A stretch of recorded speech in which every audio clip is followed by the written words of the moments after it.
Welcome to the deep dive. Today, we're getting into something a lot of guys grapple with. Overcoming shyness, building that real confidence, and, finding success socially and in dating. Yeah, we're looking at the source material you've shared, which is framed as a guide specifically for men who see themselves as shy.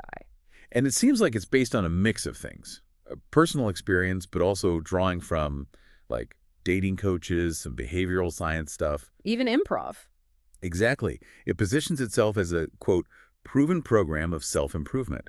So not just pickup lines or only tackling anxiety, Right. but something more rounded. Right. So our mission here is to really unpack that, pull out the key insights, the actionable stuff, make it accessible, take this potentially tricky topic and make it easier to grasp. We'll cover mindset shifts all the way to like actual interaction strategies. Let's do it. Okay, let's dig in. If you're listening, maybe you recognize that feeling. Struggling with shyness, confidence dips, finding social or dating stuff hard. The source kicks off with a scene that feels really familiar. Trying to ask for a number, maybe at the grocery store checkout. Oh, yeah. You see someone interesting, maybe you say something about, I don't know, the avocados. Your heart's pounding. Worried about the cashier judging you. Exactly. And then, poof, they're gone. Hmm. The moment just evaporates into, well, awkwardness. And that feeling is so common, right? The source really aims to tackle that head on comprehensively. It's trying to be foundational, focusing on mindset just as much as the how-to. And it casts a wide net for influences. You mentioned coaches like Katerina Spivak, Michael Marks. Yeah. And there's NLP, neuro-linguistic programming. Yeah, that's basically looking at how our thoughts and language shape how we act. Plus things like eye contact research, etiquette, those improv techniques you mentioned. It's a blend. So it's not just one perspective. Right. And it immediately calls out what it sees as a huge blocker. Excuses. Excuses. Okay. Like what? Things like blaming your background, your friends, maybe even your star sign, or deciding that women are just, quote, not very nice. The material argues that step one is dropping those excuses. Recognizing that maybe the real issue is internal, a lack of confidence, or social poise. You have to own it first. That makes total sense. You can't fix what you don't acknowledge. And speaking of roadblocks, the source dives deep into this nice guy paradox. Yeah. That feels important. Why isn't just being nice enough? Well, this is where it gets interesting.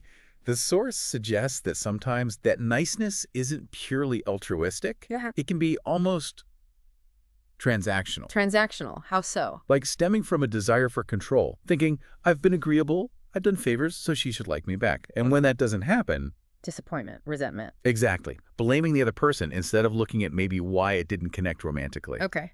The source gives examples like the nice guy at work who gets passed over for the promotion that the more assertive person gets, or the guy who's a fantastic friend to a woman, but she sees absolutely no romantic potential because he's maybe lacking that assertiveness, that confidence, that strength. So it's not saying be mean, it's about projecting different qualities. Precisely. Qualities that signal confidence and value. It's about challenging the belief that just being passive or agreeable is the main thing. Ironically, the source suggests that can sometimes project lower value if it seems like you're just trying to please or need validation. Okay, interesting distinction.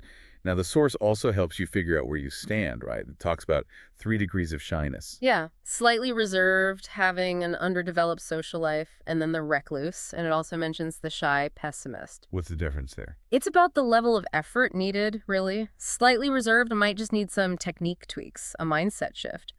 Underdeveloped social life or recluse, that's often about overcoming significant fear, deep avoidance habits. The recluse might even need someone else to push them to start. And the shy pessimist. They might actually have friends, but they're stuck in this really negative view of themselves, of the world.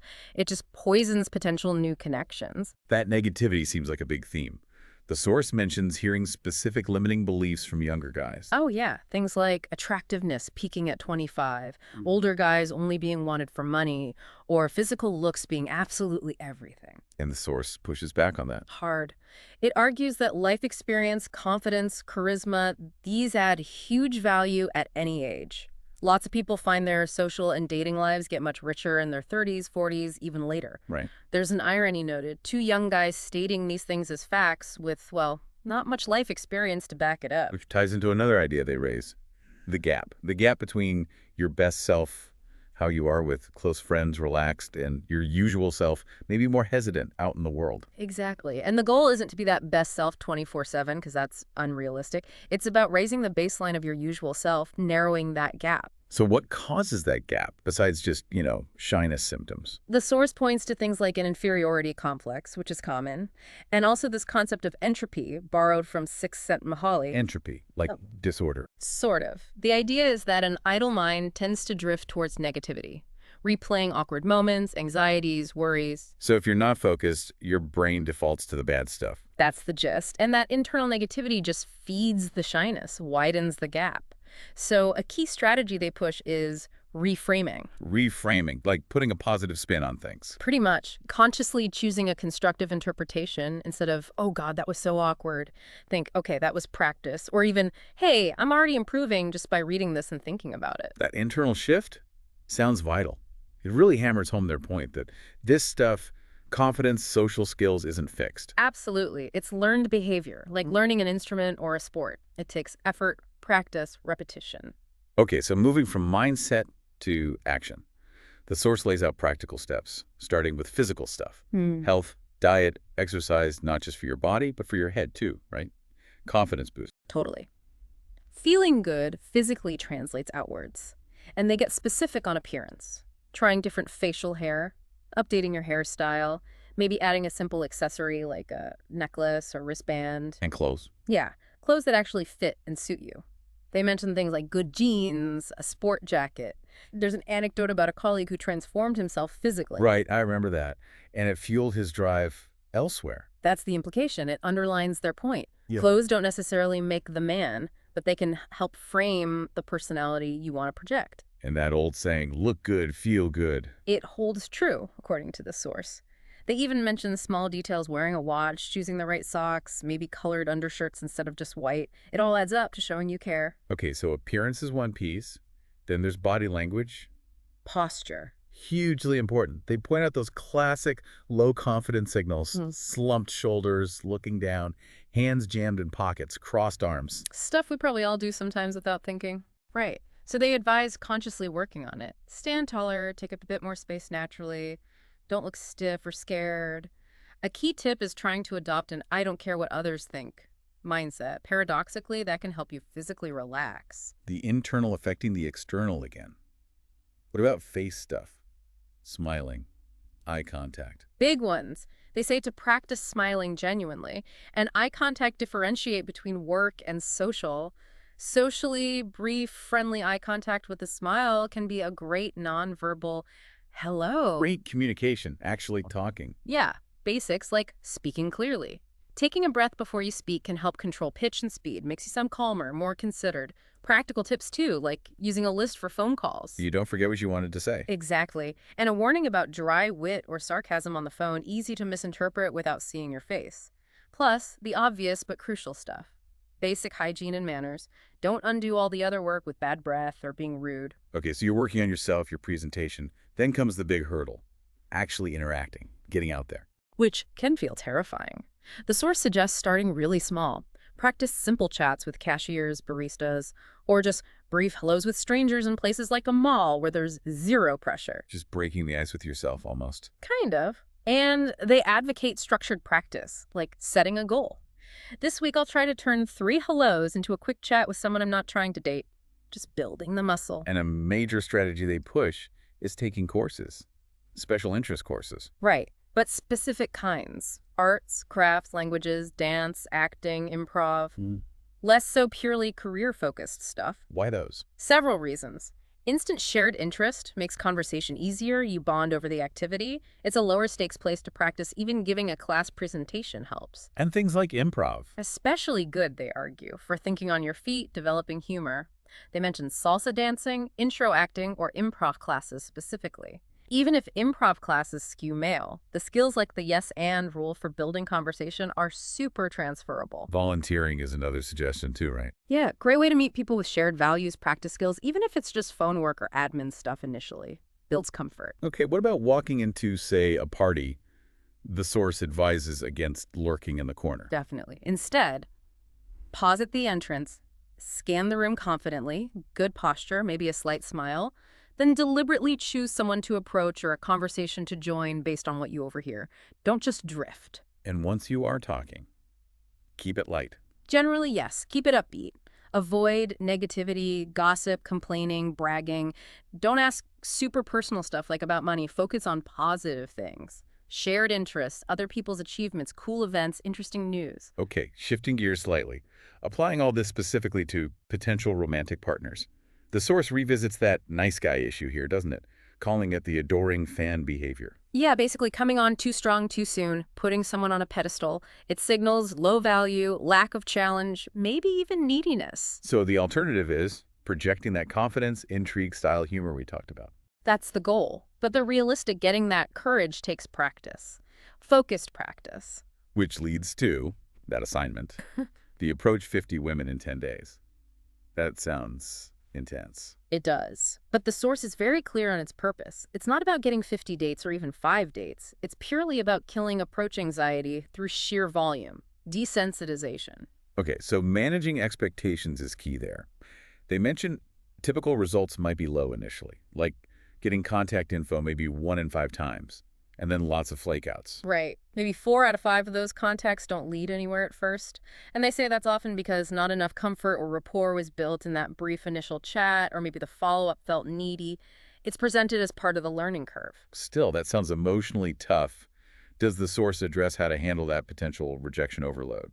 It frames it as data collection almost. The goal is the approach itself, the exposure. The outcome is secondary at that stage. It's about proving to yourself you can do it repeatedly, and the world doesn't end. You just got to brace for it being part of the process. Okay, reframing it as training. Where should you do these approaches? Bars and clubs seem obvious. They acknowledge bars clubs have more single people, yeah. But they also mention many women apparently fantasize about meeting someone more organically. Grocery store, coffee shop, bookstore, a chance encounter.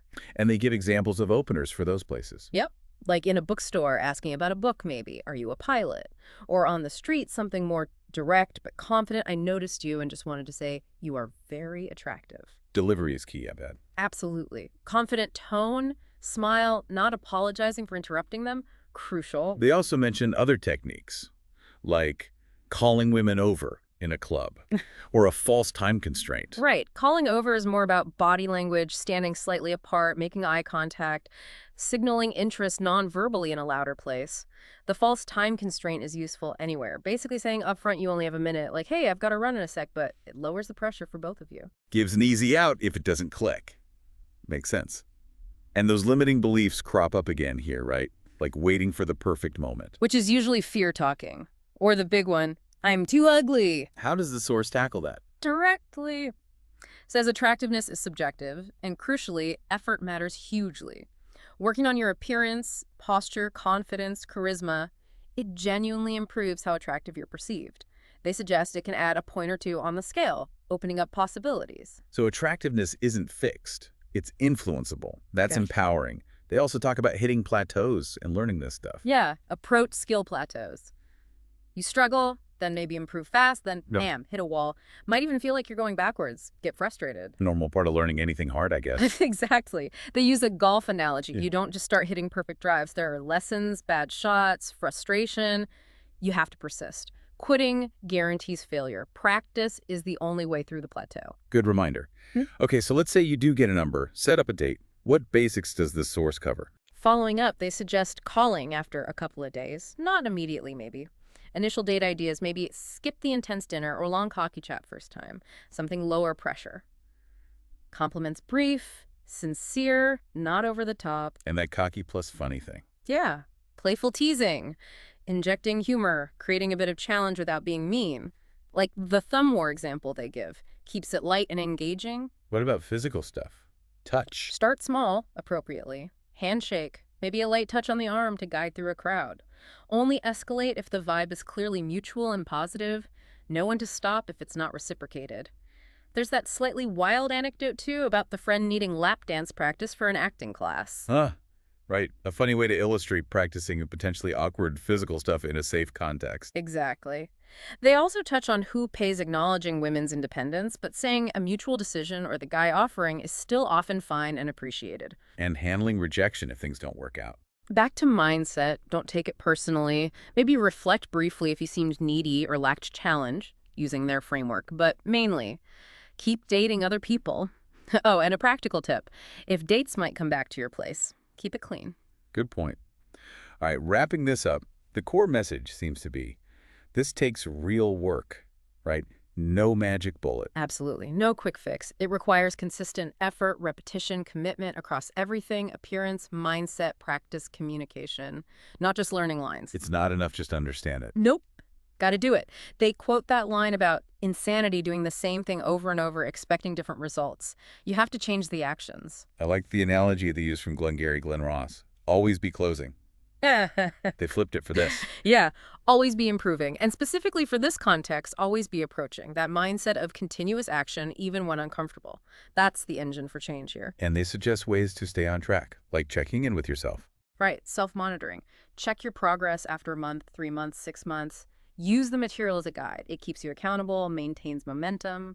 Wow, okay. So we've gone from understanding shyness, the nice guy trap, limiting beliefs, all the way through practical steps for appearance, body language, talking, To getting out there, practicing in classes or volunteering, navigating parties. and then applying it to dating, facing approach anxiety, handling openers, dealing with plateaus, managing dates, rejection, the whole journey. It's definitely a comprehensive path outlined in this source. And the key takeaway feels like it's not about becoming a totally different person, but about closing that gap, raising your usual self closer to your best self through deliberate, consistent practice and changing how you think about it all. So maybe a final thought for you, the listener, to chew on.